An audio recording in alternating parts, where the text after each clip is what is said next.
Bonjour à toutes et tous et bienvenue au webinaire du jour, pardon, et qui est Gagner en sécurité, découvrez les outils de l'offre pilotage de la masse salariale. Cet événement durera environ 45 minutes avec un temps réservé en fin de webinaire pour répondre à vos questions. Nous vous remercions de couper vos micros durant la présentation. Surtout, n'hésitez pas à poser vos questions via la section chat de ce webinaire tout au long de notre présentation. Nous y répondrons à la fin. Euh, je vais aller ici. Ce webinaire est enregistré. Le lien vous sera communiqué afin que vous puissiez le revoir, bien évidemment. Ce webinaire sera animé par Christophe Quignou, qui est consultant expert sur le pilotage de la masse salariale, et moi-même, Cédric Coulon, qui suis consultant sur les offres de pilotage stratégique. Ce webinaire s'inscrit dans un triptyque de sessions WebEx qui ont pour but de vous guider dans l'utilisation du module pilotage de la masse salariale, de vous aider à comprendre les procédures d'exploitation de PMS et de vous présenter 3 outils qui vont vous permettre de fluidifier la relation avec le service client pilotage stratégique RH. Ce triptyque est composé de 3 parties. La première, c'est la présentation de l'agenda que l'on va voir aujourd'hui du plan de production et l'accompagnement d'ADP sur l'offre PMS. La deuxième partie sera composée de la gestion des tables budgétaires et la ventilation des rubriques de paye, dont une session est prévue, Christophe, si je me trompe de mémoire, c'est le 13 janvier prochain. Et puis enfin, une dernière session visera à vous présenter les requêtes pilotage de la masse salariale modèle et personnalisées. Suite à la mise en œuvre de ce module, à la recette que vous avez réalisée avec votre chef de projet et à la formation que vous avez reçue sur cet outil, vous êtes désormais en situation de réaliser vos premiers budgets de masse salariale pour les exercices à venir. Via ce webinaire, nous vous proposons de vous accompagner à planifier et organiser votre campagne budgétaire et à exploiter les documents et fichiers que nous mettrons à votre disposition à l'issue de la réunion. Pour cela, nous allons aborder 3 grandes étapes. La première, c'est la description de l'agenda de PMS, qui prend en compte notamment les principales actions réalisées dans PMS et les positionner dans le cadre d'un exercice budgétaire. Deuxième partie, ça va être la description du plan de production. Donc il s'agit d'une synthèse de votre paramétrage PMS qui décrit d'un côté le référentiel, les natures budgétaires, les tables budgétaires et la ventilation des rubriques de paye. Et puis enfin, en dernière partie, nous vous rappellerons quelques principes d'échange via ADPI Service afin d'optimiser la qualité des réponses que nous apporterons et qui seront apportées par les services clients. Mais auparavant, Christophe va vous rappeler les principes essentiels d'une démarche budgétaire dans l'offre pilotage de la masse salariale.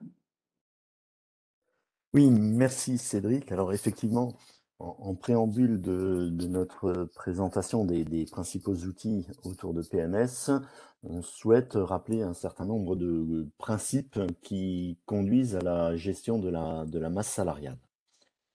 Donc la démarche budgétaire avec PMS, elle se fait en 3 parties. La première consiste à faire une préparation de notre budget. Donc ça tourne autour des managers et des RH au sein de l'entreprise où les managers vont exprimer, notamment en termes d'effectifs, les besoins pour réaliser le budget que le commerce a défini. Par ailleurs, la RH, avec la direction générale, va définir la politique salariale pour l'année à venir, à travers d'une part les NAO, mais également à travers les évolutions conventionnelles qui vont diriger un certain nombre d'éléments de rémunération.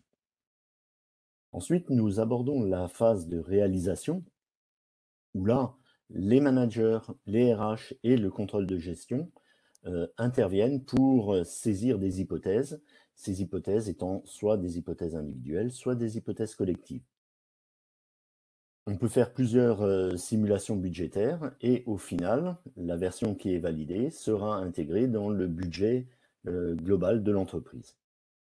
Une fois que ce budget est validé, on va aborder à ce moment-là la partie suivi du réalisé et comparer le réalisé avec le budget. Donc en règle générale, c'est le contrôleur de gestion qui effectue ce genre d'opération. Et avec l'aide des RH et des opérationnels, on va mesurer les écarts qui peuvent exister entre le réalisé et le budget. Et ensuite, une fois qu'on a mesuré ces écarts, on est en capacité de procéder à des forecasts ou ce que nous appelons dans le jargon ADP, des actualisations budgétaires. Ce qu'il est important de savoir, c'est que le PMS est complètement intégré au SIRH global Decidium.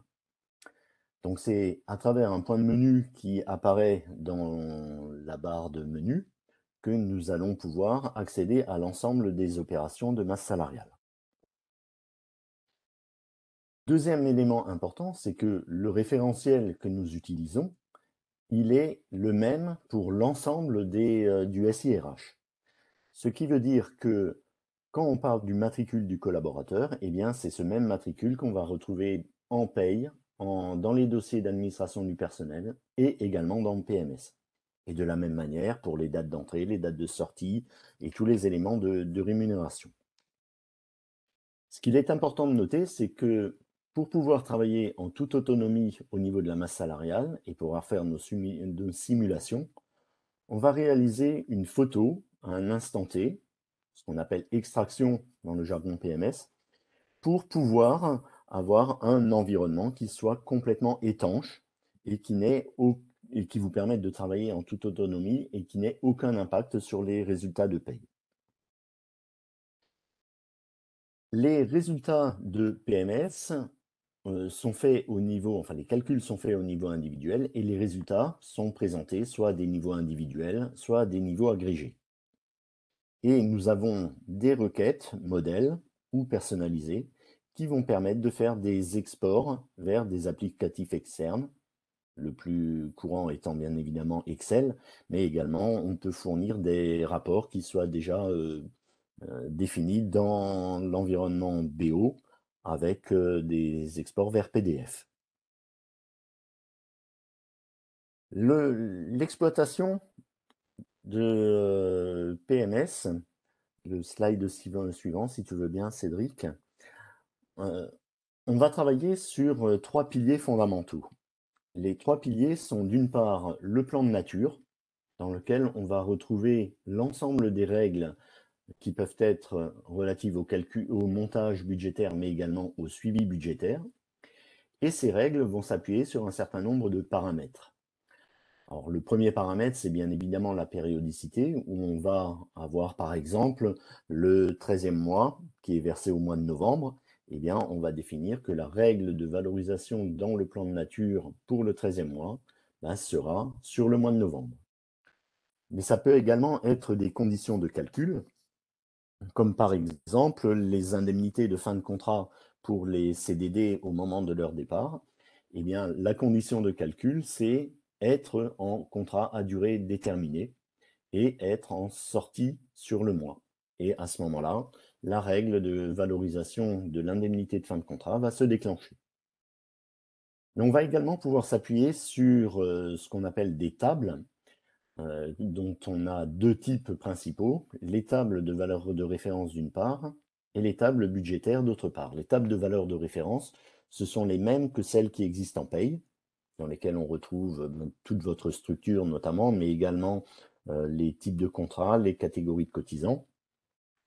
Et les tables budgétaires, ce sont des éléments qui sont propres au montage budgétaire et qui vont vous permettre de piloter un certain nombre d'éléments, comme par exemple les augmentations collectives.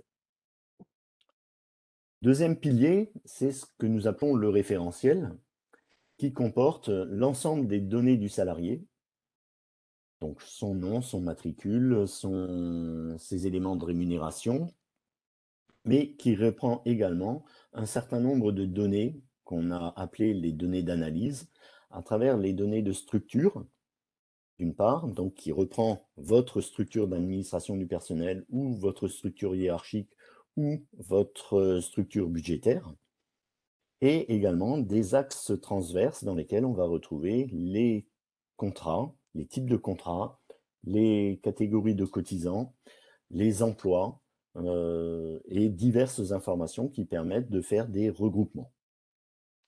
La dernière composante de ce référentiel étant bien évidemment les résultats de paye qui vont permettre de faire le suivi du réalisé, mais qui peuvent également être exploités pour certaines règles en montage, comme étant la moyenne des 12 derniers mois de notre plan de paye. Le troisième pilier de la démarche budgétaire, c'est le modèle budgétaire, qui va donc agréger le plan de nature et le référentiel. Et c'est sur ce modèle budgétaire que vont être bâtis vos budgets.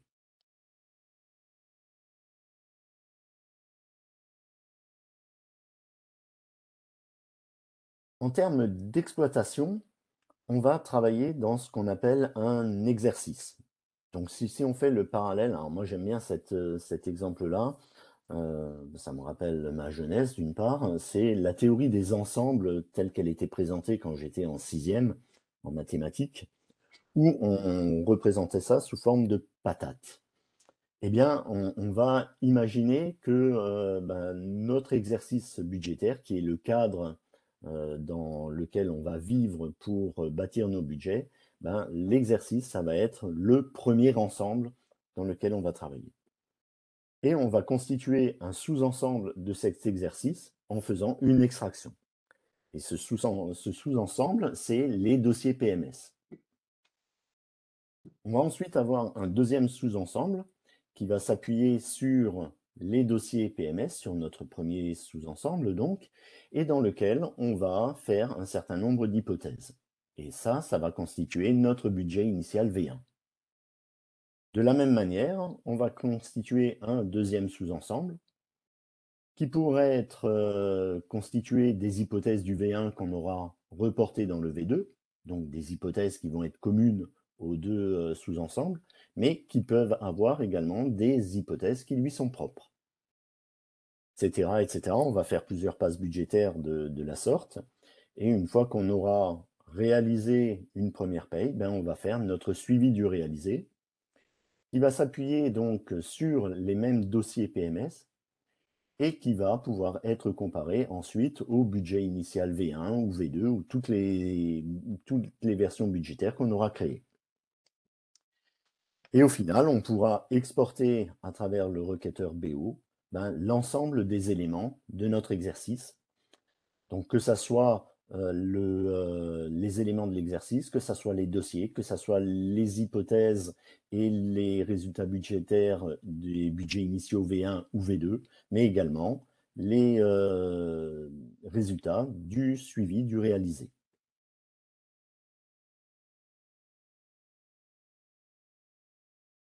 Très bien, merci Christophe pour ce rappel des concepts PMS. Si vous avez des questions, n'hésitez surtout pas à les poser via le Q&A, le chat, et nous y répondrons à la fin de ce webinaire. Maintenant, je vous propose, nous allons passer à la présentation de l'agenda PMS qui se présente sous la forme d'une feuille Excel que nous allons insérer dans un ticket qui vous sera adressé à partir de demain, à partir de la fin de ce webinaire. C'est un document d'échange entre vous et ADP. L'objectif principal de cet agenda est de vous permettre de bien préparer votre campagne budgétaire, de l'anticiper en identifiant toutes les étapes nécessaires. Et un second des objectifs, c'est de permettre à notre service client de PMS de savoir approximativement les périodes sur lesquelles nous serons amenés à vous accompagner dans votre construction et votre suivi budgétaire. D'où l'avantage, intérêt pour vous et intérêt dans le service que l'on va pouvoir vous rendre au travers de cet agenda. Donc demain, vous recevrez un ticket avec cette feuille Excel qui vous permettra de préciser vos périodes d'exercice budgétaire. Et il se présente, voilà Christophe, je vais te donner la main pour la partie présentation de l'agenda. Merci. Le montage budgétaire, en fait, c'est une feuille Excel toute simple dans laquelle on va reprendre le calendrier de notre exercice. Et on va le décomposer en 3 phases. La première, c'est le montage budgétaire, pour lequel nous avons identifié 5 étapes principales. La première étape, c'est la préparation, dans laquelle on va créer notre exercice, on va définir notre population, on va vérifier nos tables. La deuxième, ce sont des contrôles pré-budgétaires que nous allons faire à travers des requêtes. La troisième étape, c'est la saisie des hypothèses. La quatrième, c'est l'import de données éventuelles externes. Et ensuite, une fois qu'on a lancé les calculs, ce sont les contrôles post-budgétaires qu'on va effectuer à travers des requêtes PMS. Encore une fois, le point de départ, ça va être la date à laquelle on va renseigner, on va devoir fournir au contrôle de gestion le budget. Et donc, on va faire un rétro-planning en quelque sorte. Si par exemple, on décide que le budget doit être clôturé pour le 1er décembre, eh bien, on va faire nos contrôles dans la quinzaine qui précède, on va faire nos saisies dans les 2 ou 3 semaines qui sont antérieures à cette période de contrôle. On va faire des contrôles pré-budgétaires dans la semaine qui précède et au final, on va préparer notre exercice et l'ensemble des éléments budgétaires 2 mois globalement avant le début de la restitution auprès du contrôle de gestion du budget.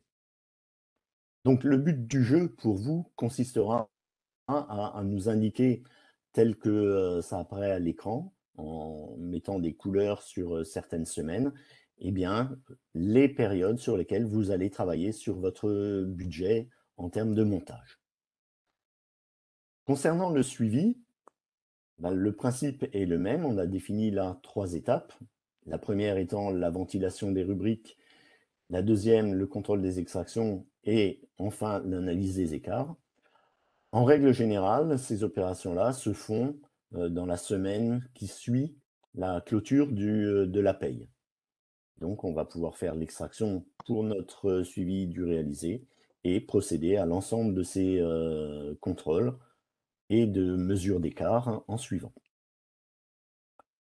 Concernant la troisième partie, c'est les actualisations budgétaires. Et là, on va se retrouver exactement dans la même situation que pour le budget initial, sauf qu'on va s'appuyer sur des résultats budgétaires, enfin des résultats du réalisé connus, et on va se situer dans un timing qui va être beaucoup plus réduit que celui qu'on a dans le cadre du montage budgétaire. Donc à titre d'exemple, si on fait un suivi, une actualisation budgétaire à partir des résultats du mois de mars, eh bien, on va commencer à faire notre création de notre budget d'actualisation début avril, faire les saisies complémentaires en suivant pour aboutir à une présentation des résultats au contrôle de gestion qui interviendra dans la 3e ou la 4e semaine du mois d'avril. Voilà, donc cette feuille Excel, on vous recommande de la mettre à jour déjà et de nous la retransmettre dans le ticket de manière à ce que nous puissions savoir à quel moment on sera amené à vous accompagner sur l'ensemble des opérations de montage du budget, de suivi budgétaire, mais également d'actualisation budgétaire. Très bien.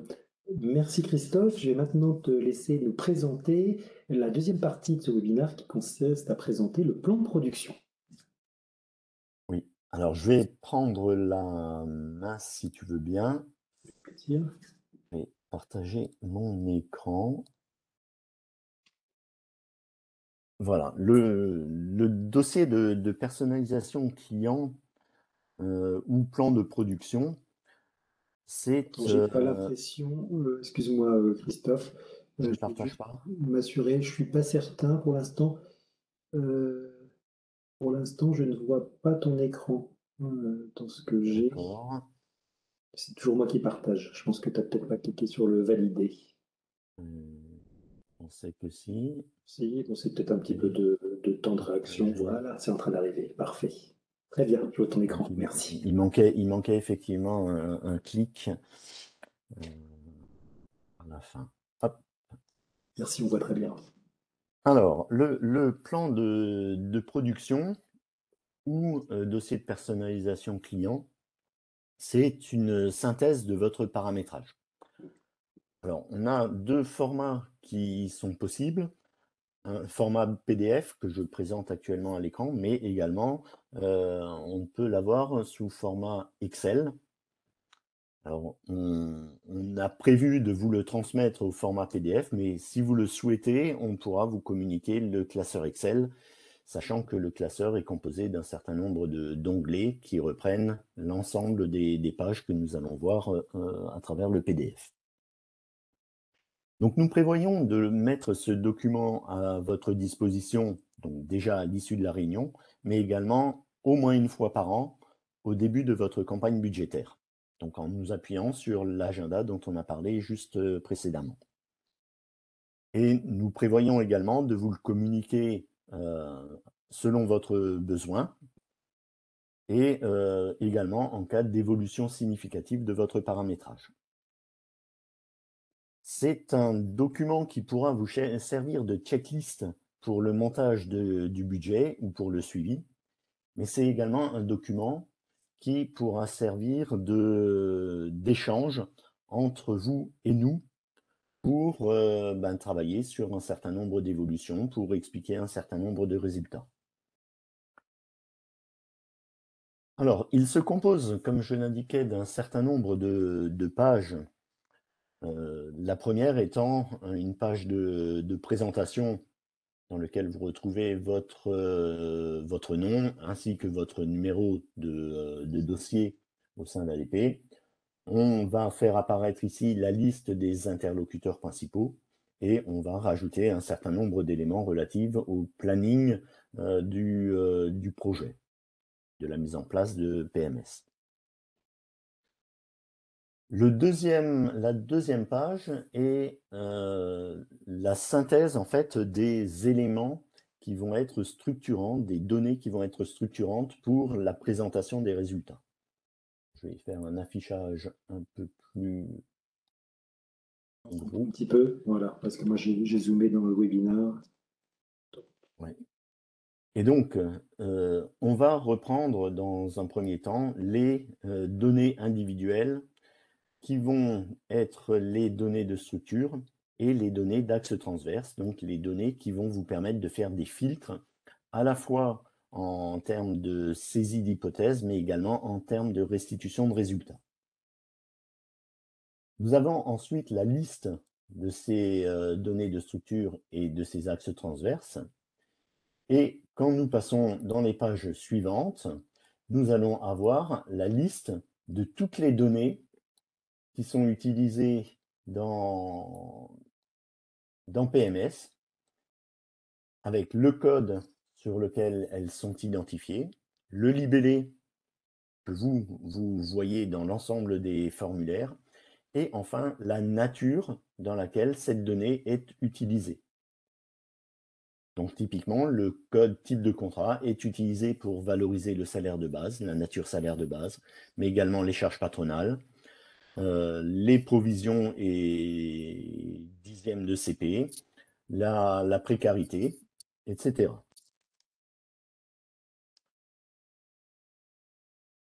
Nous avons ensuite un certain nombre de pages qui reprend le plan de nature. Donc ce plan de nature, alors j'ai augmenté un peu le zoom, il va être composé de 3 parties. En ligne, nous allons avoir l'ensemble des natures budgétaires avec un numéro d'ordre et un code, un libellé qui y est associé. Et en blanc, dans l'ensemble des colonnes, on va avoir les caractéristiques de chacune des natures budgétaires. Dans la partie plus à droite, on va avoir en jaune tout ce qui concerne le montage budgétaire. Et enfin, dans la partie encore plus à droite, on va avoir les règles qui sont utilisées pour le suivi budgétaire. Alors, concernant les caractéristiques, on va avoir 2 caractéristiques principales de chacune des natures. C'est d'une part le mode de répartition, dans lequel on va dire si on travaille sur un effectif physique ou si on effectue un travail sur un effectif équivalent temps plein. Dans ce deuxième cas, il y aura une proratisation de la nature, du résultat de la nature budgétaire en fonction du coefficient de travail du collaborateur. Mais on peut avoir également une notion de répartition qui intervient dans le cas où le collaborateur est multi-imputé. 60% sur une imputation, 40% sur une autre. Cette nature sera alors répartie en fonction de la répartition de l'imputation du collaborateur. Deuxième colonne qui permet de qualifier la nature budgétaire, c'est le déclenchement. Donc on va avoir par exemple un critère de périodicité, comme je l'ai déjà évoqué pour le 13e mois. Alors je ne sais pas si j'en ai dans mon exemple. Non, je ne vais pas en avoir. Donc, une notion de périodicité, mais également une notion de pondération. C'est-à-dire, est-ce qu'on va avoir un résultat qui sera brut, calculé de manière brute dans la nature budgétaire, ou est-ce qu'il va être pondéré? Par exemple, les heures supplémentaires qu'on va retrouver ici, elles vont être pondérées par un coefficient de 1,25 pour prendre en compte le pourcentage de 25% qui est valorisé sur les heures supplémentaires. Nous avons ensuite les règles relatives au montage. Alors, la première colonne qui décrit les règles va, outre le code qui permet de définir la règle au sens PMS du terme, va décrire de manière très light ce que fait la règle. Donc, par exemple, la règle RGL 16 va être le calcul de l'effectif. La règle RGL 000 va être le transfert d'une valeur vers une nature. Dans la colonne suivante, on va avoir les données ou les natures qui sont utilisées par la règle qui est définie dans la colonne précédente. Mais le plus important, c'est les colonnes suivantes dans lesquelles on va avoir deux choses. D'une part, le détail de la règle. Donc, on a essayé de mettre en français le descriptif de ce que fait la règle. Donc, typiquement, la première règle effectif va calculer la présence du collaborateur et va renvoyer la valeur 1 si le collaborateur est présent dans la période. Et ensuite, on va avoir des explications concernant chacune des règles appliquées aux natures budgétaires. Mais ce qui est particulièrement important, c'est la colonne action qui vous indiquera ce que vous aurez à faire en face de certaines natures budgétaires. Par exemple, quand une nature budgétaire utilise une table, eh bien, on vous invite à vérifier et compléter la table budgétaire correspondante. Ou s'il y a lieu de faire des forçages individuels ou des saisies d'enveloppes, ben, on vous indique à ce moment-là qu'il y a lieu de faire ce genre d'opération dans les hypothèses de la nature budgétaire. Voilà pour la partie montage. Pour la partie suivi, eh bien, on va avoir le même fonctionnement. Donc, on va décrire une règle et ce que fait la règle et notamment la donnée qui est utilisée. Quand cette zone est vide, à la fois règle et libellé de la donnée est suivi, ça veut dire que la règle budgétaire qui est utilisée pour le suivi est la même que la règle budgétaire qui est utilisée pour le montage budgétaire. Par contre, quand il y a une règle spécifique, eh bien la quasi-totalité des règles qu'on va utiliser, c'est la transfert d'une valeur vers une nature. Et ce transfert va s'appuyer sur une donnée de suivi, comme par exemple, on va envoyer la donnée suivi SV01 salaire de base pour alimenter notre nature salaire de base qui apparaît ici. Donc voilà comment on va lire ce plan de production avec l'ensemble des natures budgétaires. Très bien. Si tu peux revenir, Christophe, sur le salaire de base, prendre l'exemple là, Oui. et la partie ventilation spécifique que tu as montré à droite dans la colonne, Comment ça se traduit en termes dans le CR de base ici, c'est la population d'équivalent temps plein, d'effectifs équivalent temps plein qui est prise en compte. On a un calcul qui est effectué dans la colonne en jaune là, qui s'appelle base calcul. Voilà. Où on prend le salaire de base, certain nombre de nature. Et si on va à droite, c'est pour bien comprendre la partie de droite que tu as montré un peu plus à droite encore. Voilà, voilà.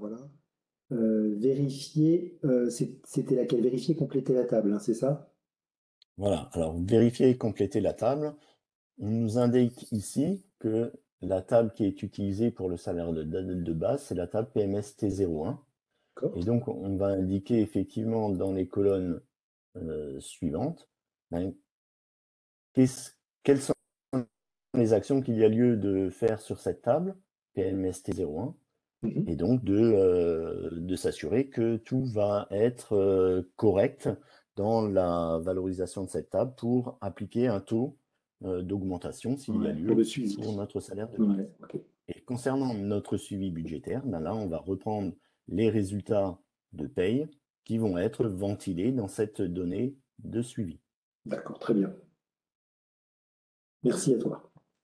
Dans les pages suivantes, on va reprendre, alors je vais arrêter ce zoom, on va reprendre d'une part la liste de toutes les tables budgétaires qui sont utilisées et on aura la nature ou les natures dans lesquelles ces tables sont utilisées. Donc, pour illustrer la question que tu viens de me poser, Cédric, ben, la table PMS T01, on voit qu'elle est utilisée dans la nature salaire de base. Donc, pour savoir où seront utilisées les différentes tables, eh bien, on va se reporter à ce document et on aura la nature qui prendra en compte les différentes tables budgétaires. De la même manière, on va avoir, alors c'est une notion un peu plus abstraite, les accumulateurs. On va avoir donc la liste de tous les accumulateurs qui sont propres à PMS avec la composition des natures qui rentrent dans chaque accumulateur. Par exemple, l'accumulateur total brut sera composé du sous-total salaire, des heures supplémentaires, des primes exceptionnelles, des absences, de la précarité, des indemnités de départ, de divers soumis et des avantages en nature. Donc toutes ces natures-là vont être sommées dans l'accumulateur total brut qui va valoriser la nature budgétaire totale brute. Nous avons ensuite la liste des données qui sont utilisées en montage, données pour lesquelles il y a une alimentation d'une moyenne d'un certain nombre de rubriques. Donc, à titre d'exemple, la prime exceptionnelle, la donnée PMS prime exceptionnelle, est composée de 3 rubriques: la rubrique prime exceptionnelle, la rubrique welcome bonus et la rubrique prime fin de stage. Donc, on va réaliser la moyenne de ces rubriques-là sur une période définie qu'on va ventiler dans la donnée PMS prime exceptionnelle. Et c'est cette donnée PMS prime exceptionnelle qui sera utilisée pour alimenter la nature budgétaire prime exceptionnelle. Et de la même manière pour les primes mensuelles. Et ce même fonctionnement, on le retrouve pour notre suivi budgétaire et dans laquelle on va avoir, pour chacune des données de suivi, la liste de toutes les rubriques qui la composent.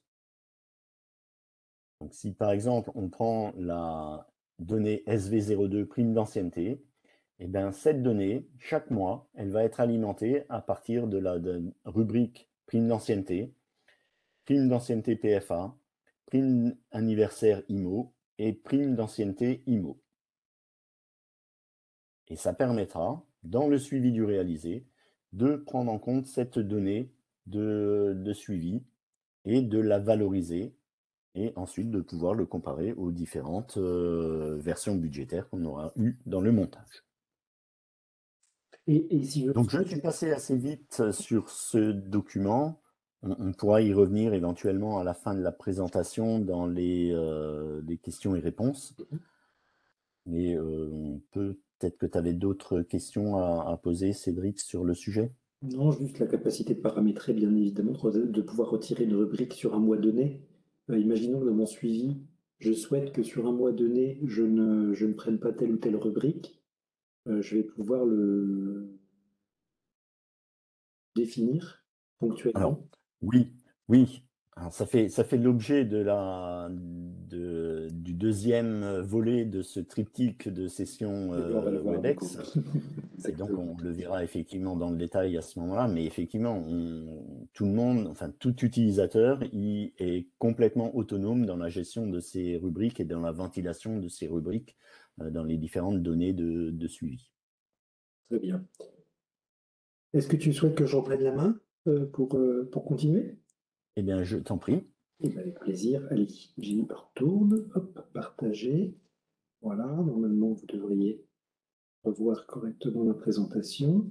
Donc après le plan de production, et avant peut-être qu'on traite les éventuelles questions du plan de production, les échanges avec le service client. Déjà, merci Christophe pour la communication de tous ces éléments. Concernant la communication entre nos clients et ADP. Donc, comme c'est le cas pour toutes les offres ADP, l'ensemble des échanges et demandes se font à travers l'outil ADPI Service. Donc, vous avez une représentation sous les yeux. Ceci permet de tracer l'ensemble des demandes que vous nous formulez, avec comme avantage pour nos clients la capacité de suivre de façon formelle et mesurable le suivi de vos demandes et pour ADP de capitaliser sur vos interrogations et de proposer des évolutions de l'outil ou de paramétrage et de construire des fiches solutions notamment pour répondre à vos besoins. En accédant à... Alors comment accéder? Vous accédez tout simplement à l'offre e-service via votre portail, tel que c'est représenté sous vos yeux. Vous cliquez sur l'onglet Créer un ticket.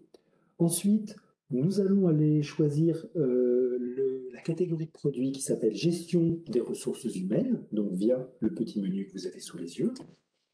Ensuite, vous allez sélectionner logiquement Pilotage de la masse salariale, qui est le nom du produit sur lequel vous souhaitez créer un ticket. Donc vous voyez à l'écran à quel endroit Gestion des ressources humaines et ensuite Pilotage de la masse salariale. Ensuite, vous suivez tout simplement le petit cheminement. Il s'agit d'une offre HR Human Capital Management, HCM ou GTA. Donc là, on va sélectionner cette catégorie ici. Et puis enfin, vous allez sélectionner la catégorie gestion de la performance qui fait partie des zones obligatoires pour créer votre ticket. Ensuite, vous allez pouvoir détailler votre demande en objet. Alors, soyez le plus précis possible dans l'objet, les caractéristiques de votre sollicitation. Par exemple, est-ce qu'il s'agit d'une évolution de paramétrage, d'une assistance à l'utilisation ou encore de l'explication de résultats de PMS?